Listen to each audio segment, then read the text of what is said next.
Hello ladies and gents, before I start this video, I just want you to let you know that this video is X-rated.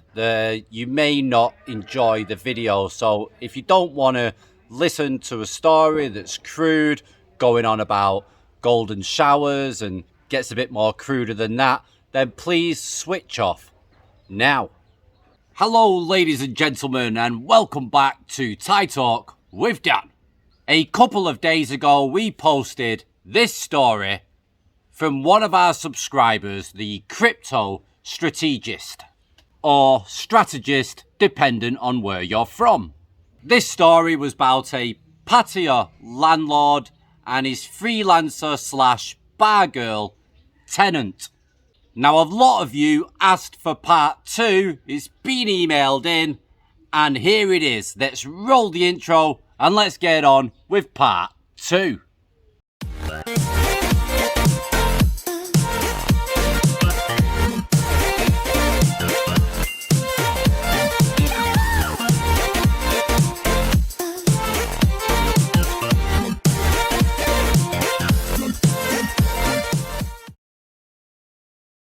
Okay, ladies and gents, welcome back. Let's jump straight in to part 2 of this story. I will preface this by saying that I do try to be a good person. This story will not, however, make me look fantastic. I have always had a vengeful streak. The trait has been with me since childhood. In high school, I had to live with Shylock as my nickname. I do not take kindly to being shafted, most especially in the case of Ms. W.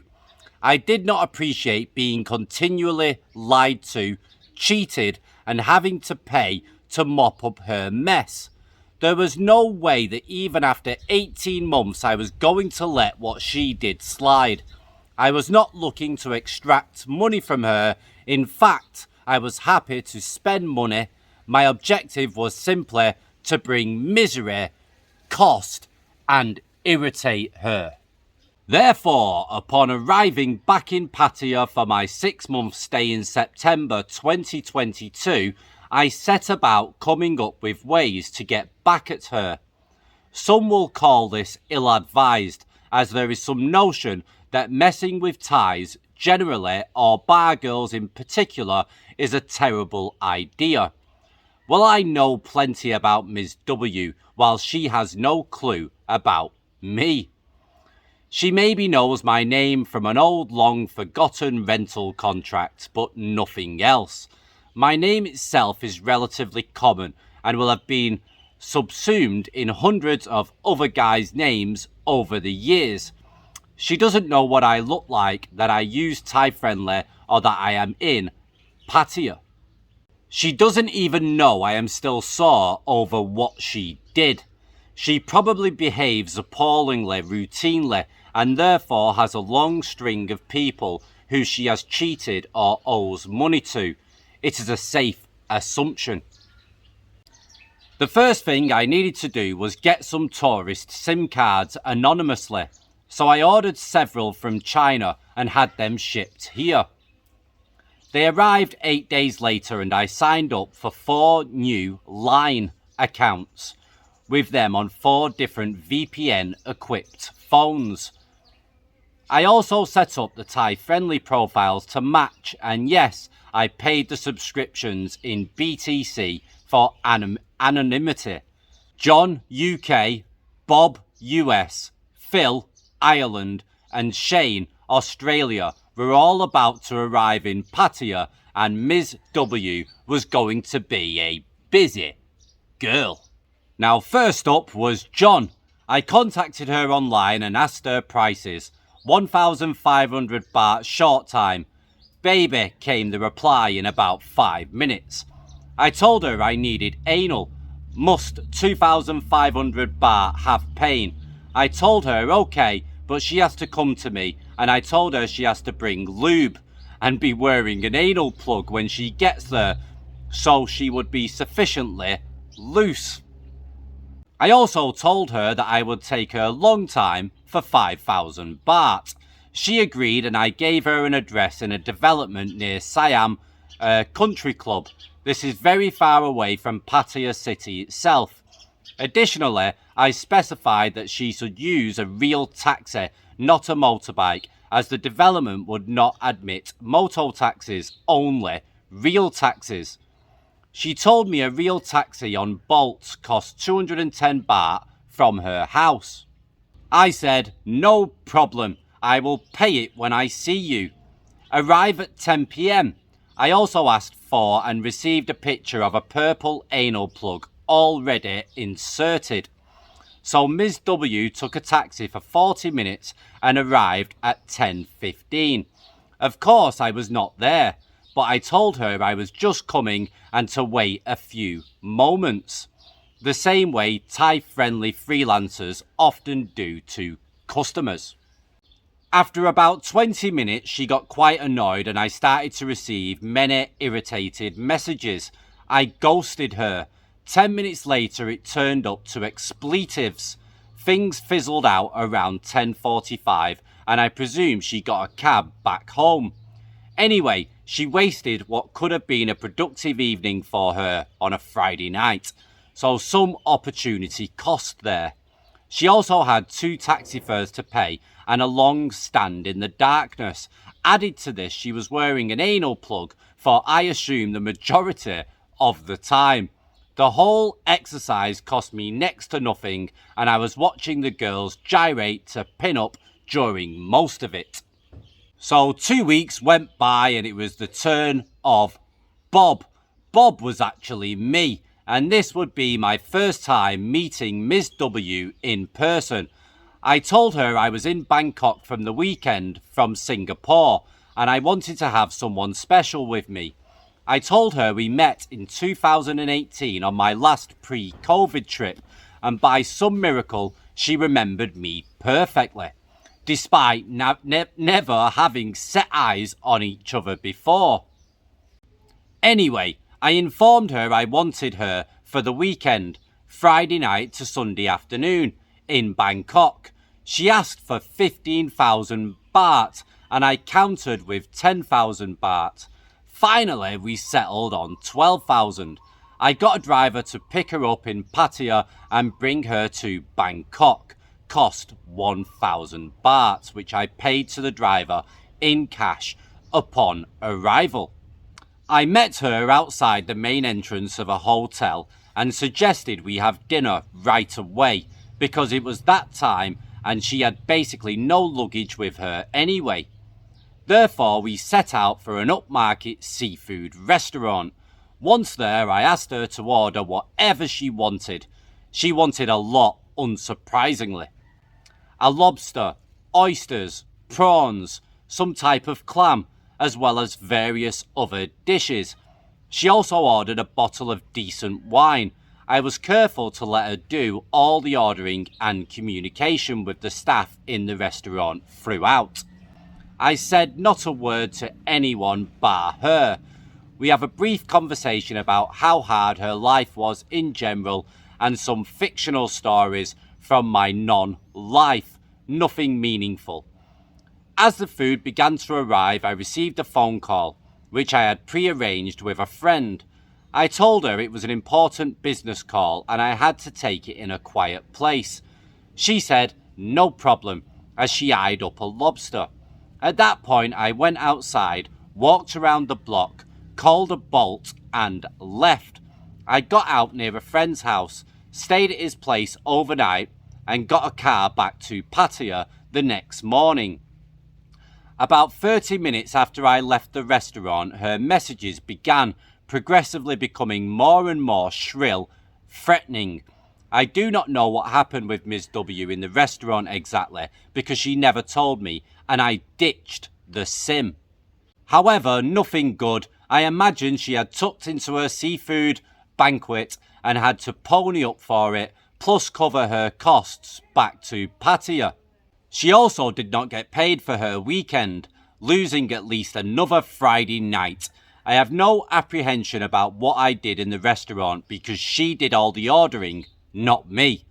I am also not worried that she would recognise me again in Pattaya. Firstly, she has no reason to imagine that I am in Pattaya rather than Bangkok. Secondly, I had a beard and a full head of dyed black hair that night.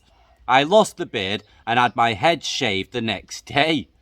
I was wearing clothing borrowed from my Bangkok friend, so nothing to recognise there. Additionally, I'm not an American, though I can do the accent well from staying there.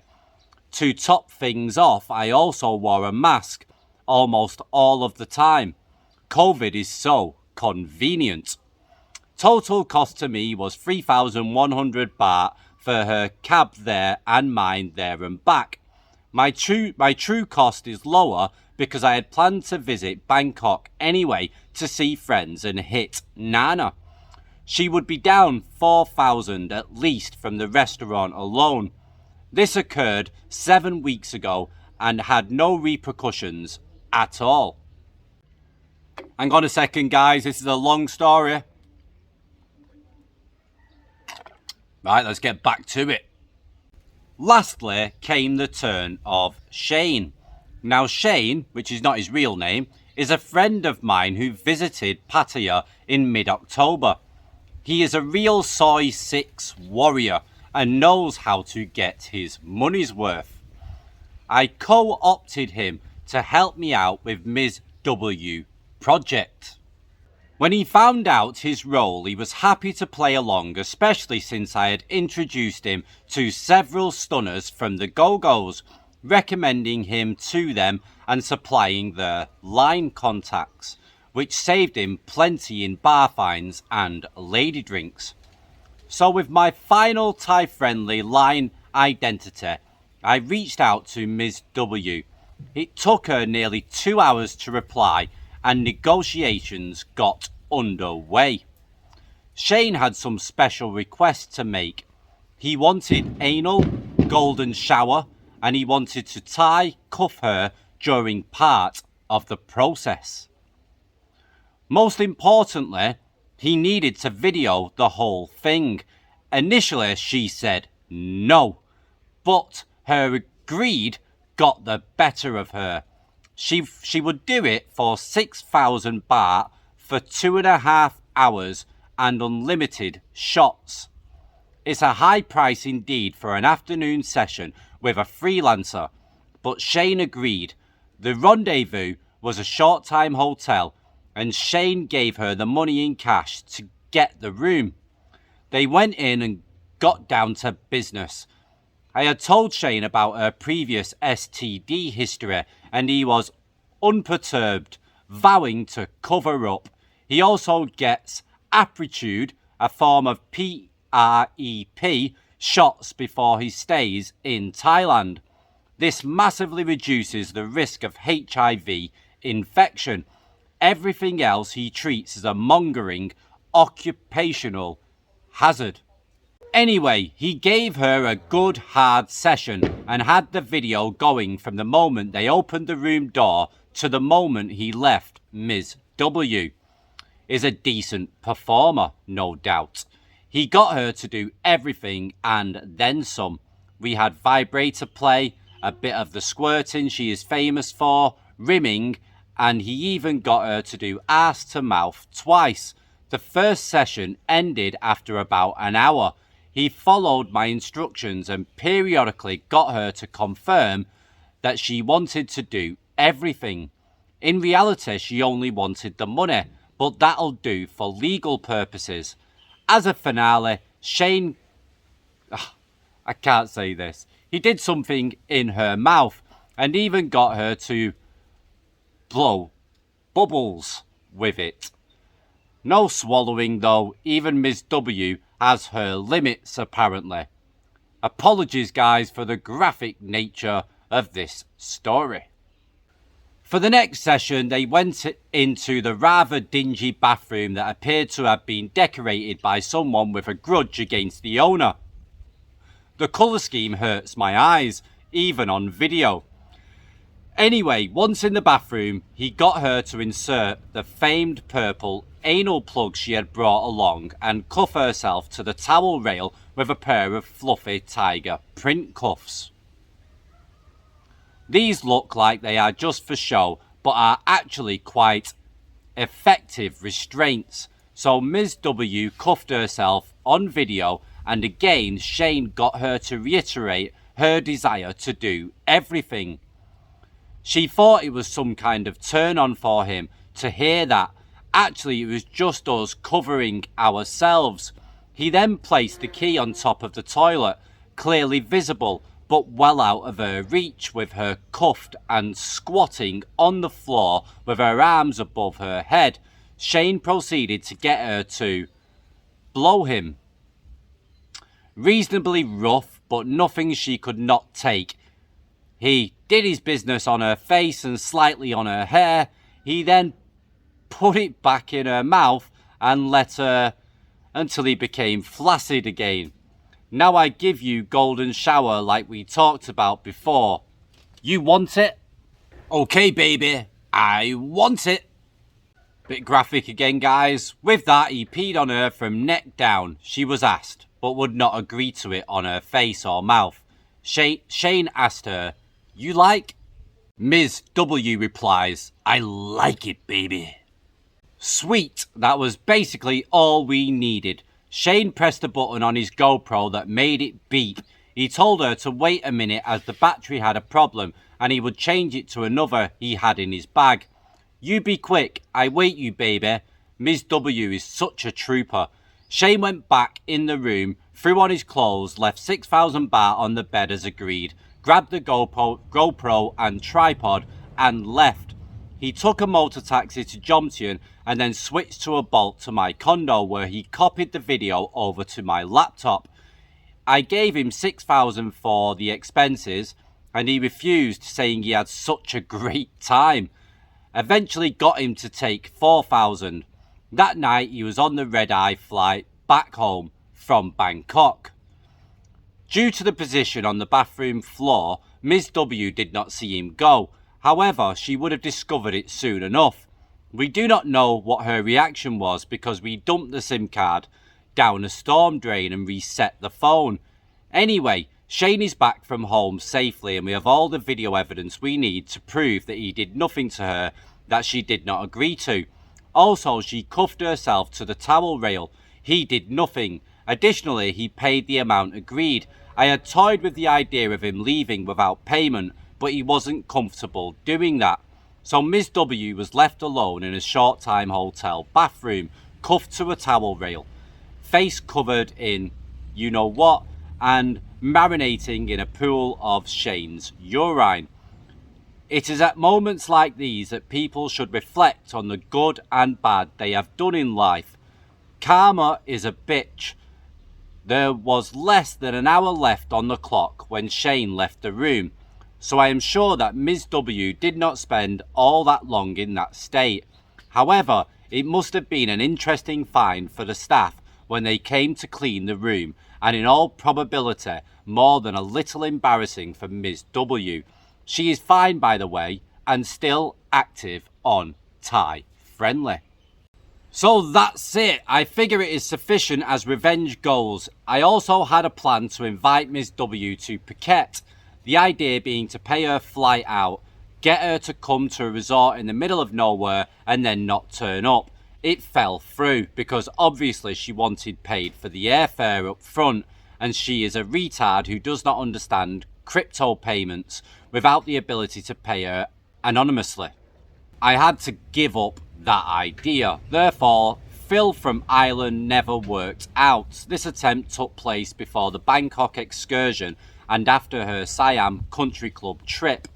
For those of you who perhaps think I am a vicious nut, pronounced Kunut, I understand.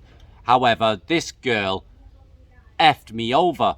I'm not getting effed over by a farm girl, not without retribution. The snob in me recoils against the notion of it. So all in. I spent another 10,000 baht or so on this exercise, including the phone cards and everything. Well worth it in my opinion. I could easily spend that in a night down Walking Street and not feel nearly as satisfied at the end of it. Don't forget, I also have that priceless video of Ms. W showing all her moves. Watching it will probably save me a bit in the long run. As they say in Pattaya, every wank is money in the bank.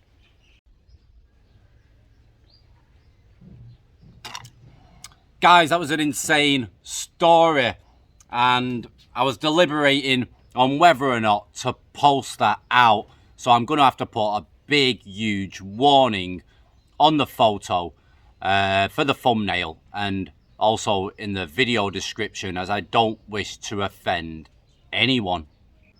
So let us know what you think of that story. I don't know if you're going to love it or you're going to absolutely hate it. So I'm literally going to cringe as soon as I see the comments coming through.